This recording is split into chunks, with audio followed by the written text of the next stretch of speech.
This is part of a broad and escalating war on Chinese tech. If China decided to turn punitive, it could really hammer the fortunes of certain big US companies. It's only been in the last kind of 3 to 6 months that we've seen a sea change in how Donald Trump has broadened out his criticisms of China.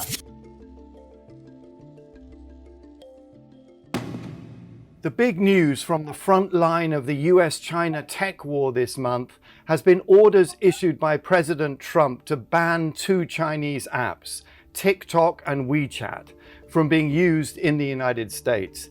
This might not sound like a big deal, but what we should realize is that these 2 apps are huge. TikTok and its Chinese equivalent Douyin were downloaded more times than Facebook last year, and WeChat is a super app that is an essential part of life for many of the 1.1 billion users of it worldwide. I'm pretty sure for a start that Donald Trump is not using WeChat to talk to his friends in Asia. And I'm pretty sure as well that he's not posting videos of himself dancing on TikTok. So we can rule that out. I think what's happened is that this is part of a broad and escalating war on Chinese tech that itself is part of a wider campaign by the Trump administration to clamp down on China on a whole range of things, from trade and the economy to espionage. Now, when it comes to TikTok, I mean, TikTok is also hugely popular in America, particularly with younger people who post, songs and dancing and have fun with it. So to many people, you might say, what is the threat from this app? And when you ask that question, the answer that always comes back is data. The US says that ultimately that data either is going back or could go back to the Communist Party, and that the Chinese government could then use that in many different ways. So for example, it could use that data to try and work out, who is an American CIA operative in China. I think the other thing to mention about WeChat, which is slightly different, is that one of the concerns there that the Trump administration has is that the Chinese government essentially monitors WeChat or uses it to spy on its own citizens. The US doesn't like that as a standalone fact, but it's also worried that any Americans who use WeChat to correspond with anyone are also having their communications intercepted by the Chinese government. So this is part of a campaign to kind of purge the international technological universe of Chinese technology and Chinese apps. Well, so far, China's been relatively restrained. It did last year threaten to put US companies on what it calls an unreliable entities list. But so far, it hasn't put any companies on that list. However, there is a fear that if China decided to turn punitive, it could really hammer the fortunes of certain big US companies. For example, Apple relies on China for its manufacturing base, and about 1/5 of its global revenues come through the sale of iPhones and other products in China. And there is also a question actually over whether or not Apple could get hit by this ban in the US on WeChat. That's because the scope of this ban is not yet clear, but some lawyers think that it could extend to China, and if that happened, it could give Chinese consumers the very unenviable choice of either keeping their WeChat app or keeping their Apple iPhone. And given that WeChat is such an essential part of life, I mean, people do digital payments over it, they do wealth management over it, they buy their shopping, they do all kinds of daily things on their WeChat, that they may well decide to drop their iPhone under those circumstances. And that could really hit Apple hard. The other industry in which US companies are very much dependent on China is semiconductors.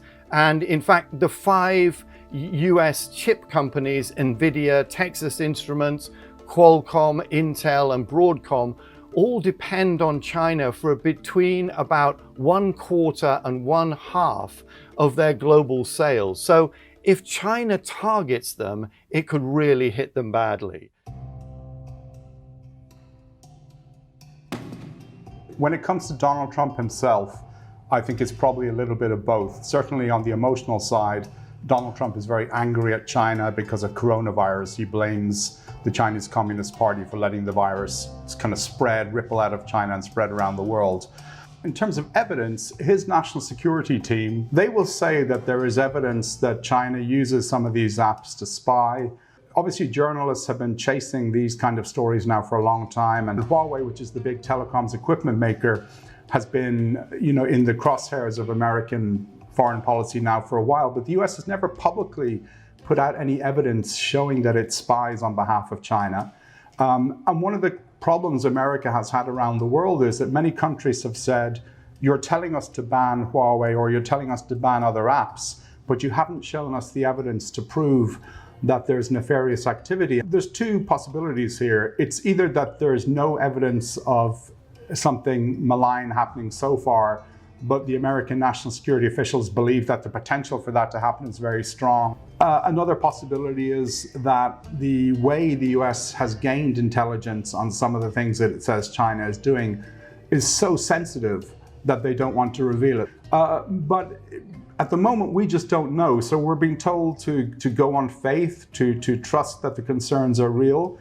And I think given the way that China operates in Xinjiang, for example, where it's using facial recognition technology and a whole slew of things to commit what many people say human rights abuses, you can see why just the mention that these threats are possibly there would resonate with other governments around the world. But again, we just don't know. So we haven't seen anything publicly that would back up a lot of these claims.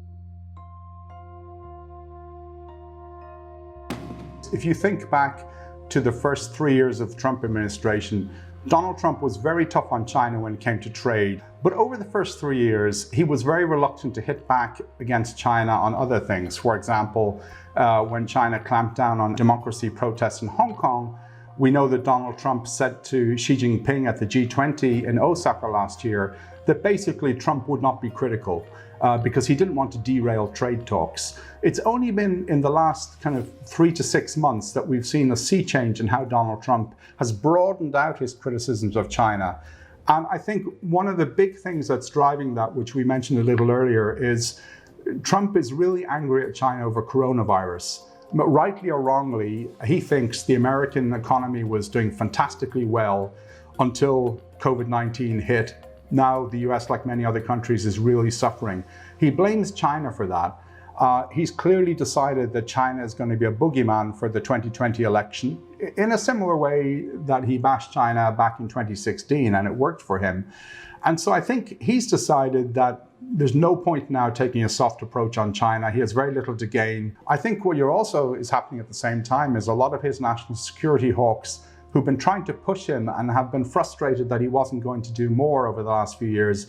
They've now seen an opportunity to once again kind of rev up their actions and get him on board and push him to do certain things that he was resistant to do before. So I think, WeChat and TikTok probably fall into that category. So I think we're going to see a continued slew of actions against China over the next 3 months by Donald Trump. I think the incentive for him not to hit China has really dissipated.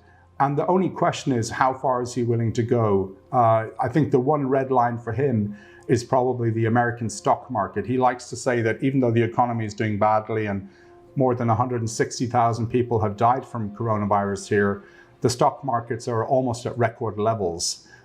If he does something that triggers a response from China, which then causes the American stock markets to plummet, I think it would be a huge risk for him. And what about Biden? If he wins, is the complexion of US-China relations going to change?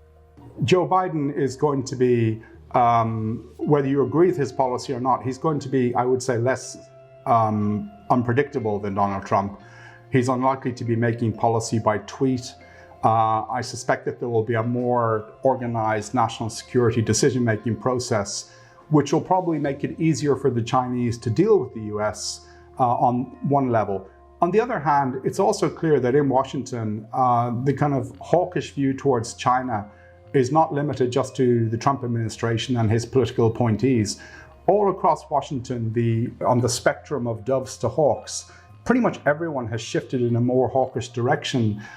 Capitol Hill at the moment is famous for gridlock and partisan fighting, pretty much the only area where Democrats and Republicans agree is on the need for the US to take a tougher stance on China. So I think no matter what happens, even if Biden wins, you're still going to see a tougher view towards China than you did at the end of the Obama administration. And the question really is just how far will Biden go, and what kind of relationships will he try to establish with the Chinese, and where are Biden's red lines? And I think when Donald Trump and Joe Biden debate on the debate stage, they're going to have 3 presidential debates. I imagine that China is going to be one topic that there's going to be a lot of questions about. So people will be watching very closely to see, who is Joe Biden when it comes to China, and how different will he be from Donald Trump?